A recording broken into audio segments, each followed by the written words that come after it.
tell us a little bit about yourself. Sure thing. My name's Addison Siemon. I'm an American archaeologist, currently working on my master's degree in anthropology. Um, I'm a longtime Anglisher and a speaker of several Germanic languages, which has greatly helped in this project. Um, and uh, I'm trying to work through it and see what else I can contribute to the English community. That's really cool. Do you speak other languages on a regular basis, or do you just study them? So it's mostly an academic study. I learned Norwegian fluently, um, but I also study Icelandic, um, German, and Swedish as well. Um, so I have familiarity with them, and I try and use them in my field as an archaeologist where I can. Have you ever been to Norway, or you said German as well? You speak German? Yeah, German. No, actually, I've never been. Hopefully, someday I get to do some field work over there. But mostly, right now, it's helping me with reading different academic articles, that type of thing, involved with the field. That's kind of how that came about. But yeah, no afforded opportunity yet. But who knows what the future holds. Well, you say you're fluent. Do you speak with natives on a regular basis? How do you judge your fluency? Yeah, yeah, I do speak with Norwegians fairly frequently, at least in online communities and that type of thing. Pretty participant in Norwegian. The other ones not nearly as much, but still studying those where I can. I see. That's cool. So you said you've been a long time Englisher. How long have you been Englishing? Oh, English. So I guess it's been over a year now. I guess, yeah, maybe close to 2 years. I first heard about the project or the experiment as I was learning. I guess that was when I was learning Icelandic for the first time. And I immediately fell in love with the idea of it because it kind of brought it in line with other things I was learning. I could see the influence of other Germanic tongues on English, and I was learning a lot about English linguistic history that way. And so I immediately fell in love with it, and I started participating where I could, or as an anthropologist, observing these different English communities and trying to be involved that way, um, which eventually resulted in this project. Yeah, it was kind of same for me. I fell in love with it right away as well. Um, and I haven't really studied other Germanic languages very much. I've looked into them, but I haven't seriously tried to learn them. But learning English, I'm able to pick up on vocabulary in other Germanic languages a lot easier. If you can recognize them and see the same word in different languages, I think that's really cool. Yeah, it's really interesting, and that's honestly my favorite part about the whole thing. If we can, I mean, right to that point, I have in my book, there's a section towards the back I just felt like I had to include, which compares it's modern English and then English against three or four other Germanic languages. And I was surprised at how much you could just pick up just by knowing English as opposed to just modern English. It really helps, you know, cross culturally understanding these different tongues in a place that modern English does not. Yeah, I've seen a lot of comparisons like that in videos online and such, where they compare the different Mhm. Germanic languages, and you can see the vocabulary is almost identical across most of them. It seems like the biggest difference is in, say, with German, the grammar is a lot different than modern English, but the with like Mhm. Swedish, Norwegian, Icelandic, the grammar seems a lot more similar to English. Is that right? Right, right, yeah.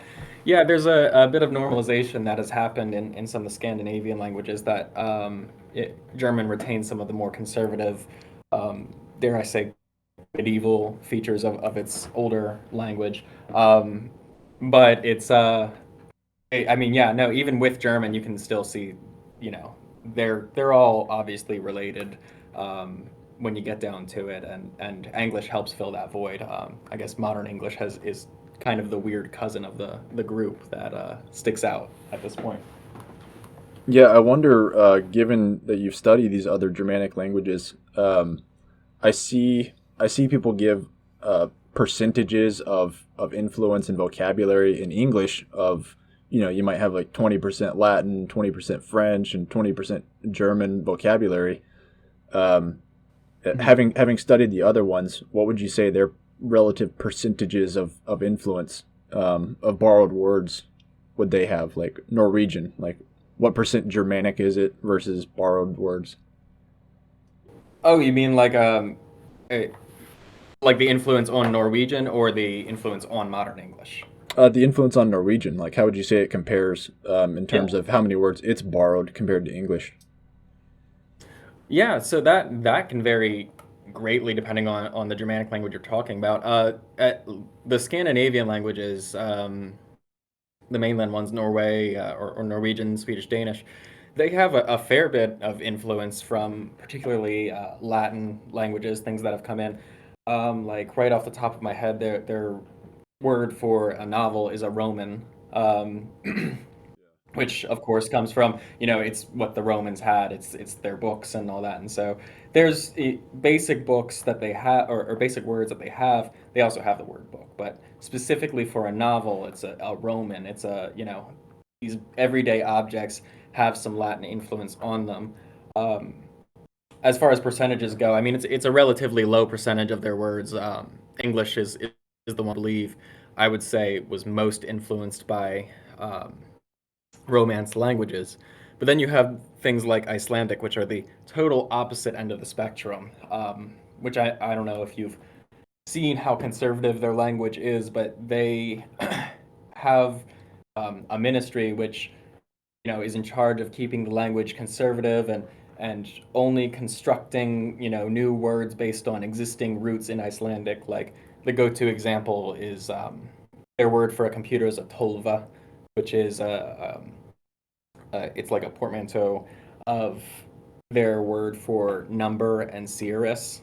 Um, Well, so they've that's kind of even more constructed this word. conservative than that's even more conservative than Japanese, where they just borrow the Yeah. word computer. Yeah, yeah, exactly. And that's kind of going away with some of these younger generations in Iceland that I've heard, but it's definitely still more conservative, way more conservative than some of the other Germanic languages out there. Maybe this is a silly question to ask, but if you could arrange them, hierarchically and put them in order of most borrowed words to least borrowed words, and your rough estimation of the percentages, what would they be? Sure, yeah. So top of the list, we've got English for sure, because I mean, we're talking 60% of the vocabulary is is just outlandish. Um, and then below that, I'm gonna go ahead and say probably German to an extent. The rough percentage, I'm not fluent in German, but I do know that there is a lot of influence on their vocabulary from the Romans and Latin cultures, which were directly to their south throughout history. And a lot of this is based off of geography. Then, to the lesser extent, you have the Scandinavian languages, the Danish, the Norwegian, the Swedish, which all kind of fall in the same continuum of language there. Dare I say that they're all kind of the same language, but not really. Uh, and then at the last moment, you probably have the Icelandic, which is way more conservative, way more archaic in terms of its roots and the words they select to use. Yeah, okay, cool. So, getting onto the book then, do you Mhm. could you give a brief outline of the contents of the book? I haven't read it yet. I'm looking forward to reading it. Yeah. But yeah, Wonderful. for anybody who's interested in reading it but hasn't decided if they want to read it or not yet, what's like give the what's a brief outline of the contents of it? What's the name of the book? Oh yeah, absolutely. It's Folkish Anglish, the English tongue without outlandish sway. The ultimate goal of the book, I'm an anthropologist first and foremost, and so I wanted to give an introduction to this English form of speaking English um, as kind of a descriptive approach instead of a prescriptive approach. So I was going into communities and seeing how they were using English and trying to describe that. So the ultimate goal is to introduce someone who has zero knowledge of what English is, um, to this idea of English linguistic purism, um, in a more anthropological way. So is it meant for other academics who want to learn about it in a descriptive way, or is it meant for people who are not academics, laymen who want to learn more about English? So it's first and foremost, it's for your everyday person who hasn't heard much about the English linguistic history. They don't know why we say the word only coming from one like or onleach in Old English, things like that. So it's to introduce someone to linguistic history. But for the actual linguist who's involved in the development of the English language and all of that, there is a section at the end of each chapter that includes the etymology of every English term. So there's an opportunity for specialists to use this as a resource as well. Okay, that sounds awesome. And yeah, okay, so going back to the contents of the book, if you Mhm. wanted to give a brief outline of the contents. Yeah, absolutely. So there's, like I said, there's three main sections, three units, which increased in difficulty, um, told through a murder mystery in each one. The first section covers your basics, your first conversations, how to introduce yourself, buying and selling in English, those types of things, discussing your hobbies. The second one covers more advanced concepts like how do you refer to family and things in the household? How do you refer to modern technology in English? What about marketing and commerce or self expression? There's a section on romance um, and identity in there. And then the third and final section is more getting into the advanced topics, which there are lots of institutions which were affected by the Normans, post-Norman invasions. These kinds of advanced fields of like medicine or history, these fields which were influenced by the upper classes, the upper echelons of society um, during the post-Norman period. Yeah. So it covers more of those and some abstract concepts as well. Um, and that finishes up. There's a few more sections following that. There's a few appendices, phrase books, glossaries, and there's, like I said, that English in context section, which compares it to other Germanic languages. Oh, that sounds really cool. So I think I remember you saying somewhere online that there was like 750 words in it, or 750 English words. Are those spread out Mhm. throughout the book, or are they all in one place that you have to reference? How does that work? It's spread out throughout the book. It covers, so it's set up like a language textbook. This actually, the whole project was kickstarted as kind of a parody of Routledge's colloquial language series, which is just like an introduction to various languages, and then it expanded into what it is in its full length. Um, and so there's 750 words taught through across these 15 chapters, as well as there's a glossary in the back for each term. The other thing I wanted to ask you was you mentioned something about English related plans going forward. What plans did you have going forward after this book? Yeah. So in working through the book, I kind of had to limit the scope of it because I kept having, lots of ideas with what to do going forward. It's expanded way beyond Folkish English, in all honesty. Going forward, most immediately, I'm working on an English saying book, which is or Folkish English is like the Routledge colloquial language textbook. The saying book is more of like a Lonely Planet phrase book. So it's a shorter work, just to give more material to read in English. But I'm also working on this other project, which is a longer text, more in the form of a graded reader in English. So, where Folkish English introduces the concept of English to the everyday person, this project will expand upon it, and it's going to be like a full narrative written text, which will increase in difficulty as you read through it, to further introduce that. And then there's one final project which I'm actually really excited about. I'm not quite sure when this is going to come to fruition, but I'm hoping sometime next year. It's a collaborative project with, I don't know if you know Dan Kapp of Wilkinsman, but he's an English musician. And I'm working with this project to focus on the creative process of writing in English, why he does it, and how that appears in art throughout the English world. Okay.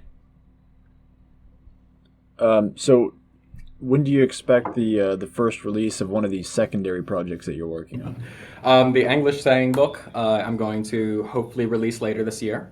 We're talking maybe, dare I give an actual date, but tentatively November, December. The following one, the Graded Reader, I'm shooting for early 2024, and then the final one, the collaborative project, we're talking mid to late 2020.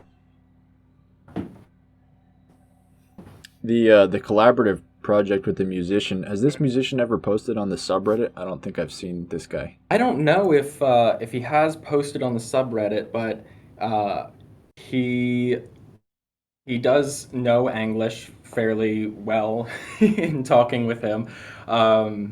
He's actually one of the ways I discovered English, truthfully, is through his music. I'm trying to think if he has any other projects. He's worked with Winterfellith, the one of the metal bands. But he's also got the solo project Wilkinsman, which is kind of a neo-folk Anglo-Saxon type of music project. And I know that he's been involved with the English community to some extent. All right, so I know that you said you were on TikTok. Are there other social media platforms that you're on, or do you have a website where we can find out more information about the book? Yeah, absolutely. So I'm still getting some things set up, but I'm North Carolina on TikTok as well as Instagram, and I'm working on getting a website set up for the book currently. But those are going to be the primary avenues for interest or for information on the books. Okay, that sounds awesome. Talk to you later. Thanks for the call. Absolutely. Thank you.